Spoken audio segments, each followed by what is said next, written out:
así inmunizante. Y la sangre tiene que buscar, o es el camino para llegar al sitio donde se produjo la acción y atacar lo que sea. Entonces, ¿qué hace?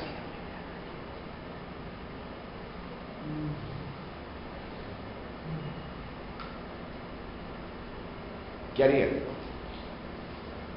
Transportar nomás, transportar. Entonces transporta sustancias inmunizantes. Recuerden ustedes que los ganglios linfáticos tienen una característica muy importante en producir unas células que se llaman linfocitos.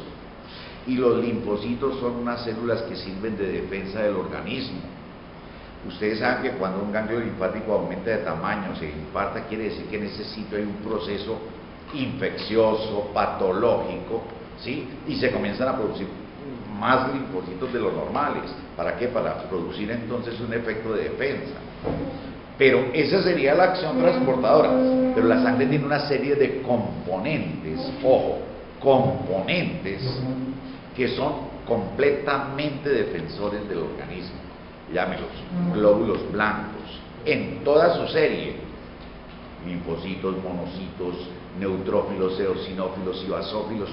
Toda esa serie es defensora, ¿sí?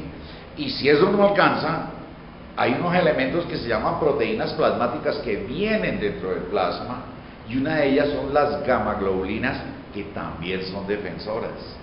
Entonces, ojo que la defensa del organismo se está dando exclusivamente a nivel sanguíneo, y siempre se habla de aumento o disminución de defensas, y obligatoriamente se tiene que vincular con la sangre como tal. No hay un sitio que produzca defensas y las transporte así, a excepción de los ganglios linfáticos, que son los únicos que pueden producir los linfocitos. Es claro, esa es la función de defensa, es una función inmunizante, una función protectora respecto a elementos extraños. Los elementos extraños pueden ser bacterias, virus, hongos, tejidos, ¿sí? Cualquier elemento de esos son elementos extraños como tal. Bien, ¿cuál es la correlación hormonal? O la sangre, ¿qué tiene que ver con el manejo hormonal? Sí, eso sí me lo dicen ustedes.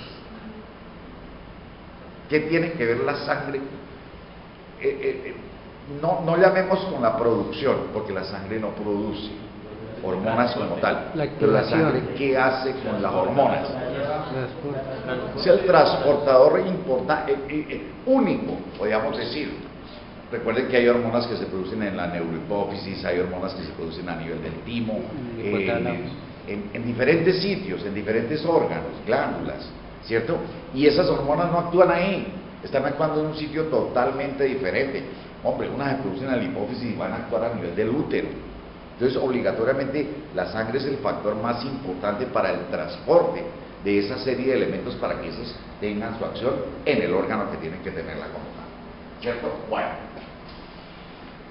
el balance hídrico. ¿Qué tiene que ver la sangre con el balance hídrico? Recuerden que el balance hídrico, yo les decía que es la cantidad de agua que mantiene un individuo en unas condiciones normales y que no puede depositarla, no puede guardarla, sino única y exclusivamente la usa y afuera. Entonces, tiene que haber un balance. ¿Qué tiene que ver la sangre con el balance hídrico?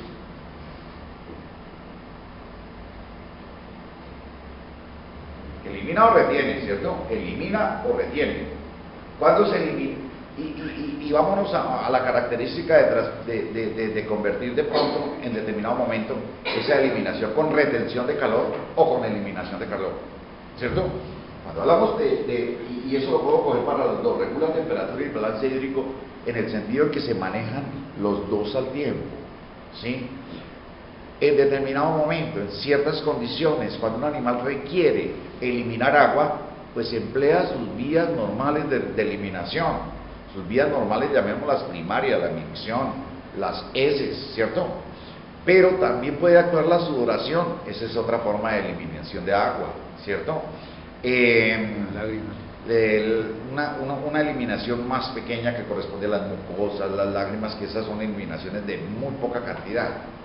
Pero con lo uno está haciendo lo otro. Si está eliminando agua, está eliminando también calor.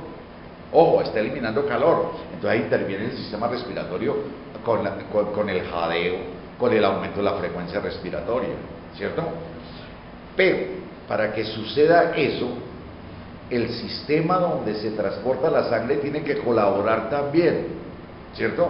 Es imposible eliminar mayor cantidad de la que normalmente se debe eliminar si los vasos sanguíneos no accionan, ¿sí? ¿Y cómo accionarían los vasos sanguíneos en determinado momento para eliminar más agua y más calor? ¿Qué harían? ¿Cómo se comportarían? Vasos sanguíneos. El individuo, la temperatura está muy alta o necesita eliminar agua y las vías normales de eliminación no dan abasto. Entonces los vasos sanguíneos, ¿qué harían? Para colaborar en esa eliminación, para producir sudor, para producir jadeo, para producir aumento en la frecuencia respiratoria. ¿Qué harían los vasos sanguíneos?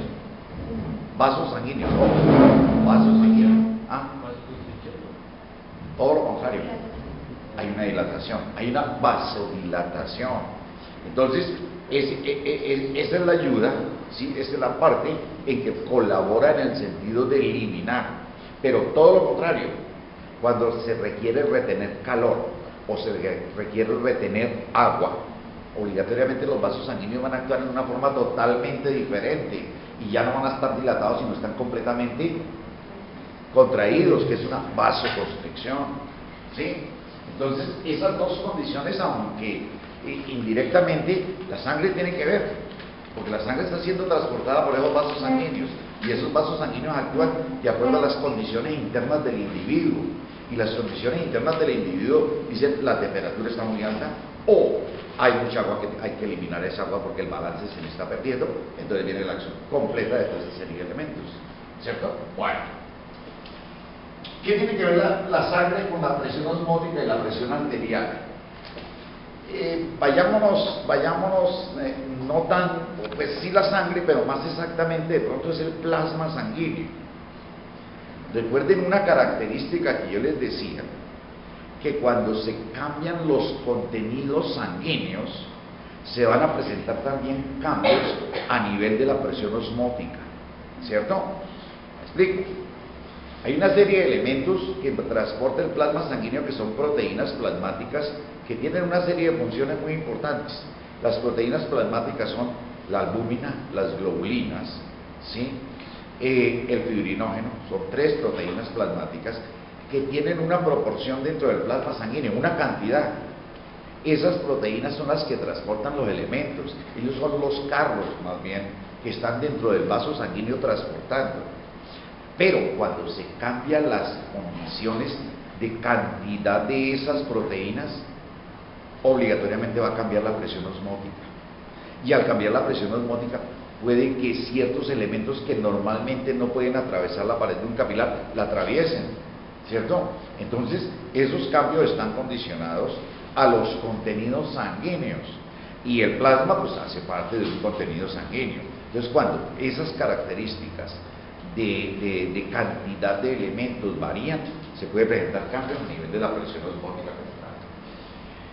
La presión arterial, pues, está controlada y directamente la sangre tiene que ver en el recorrido del flujo como tal, porque la presión la está manejando otro elemento, y ese elemento, ¿quién es? El que maneja la presión, el que maneja la fuerza, el que condiciona para que la sangre fluya. Corazón, ¿cierto? El corazón tiene una característica de contraerse a una fuerza, y con esa fuerza es suficiente para que el individuo tenga irrigado toda su superficie orgánica, toda, hasta la más lejana, ¿cierto?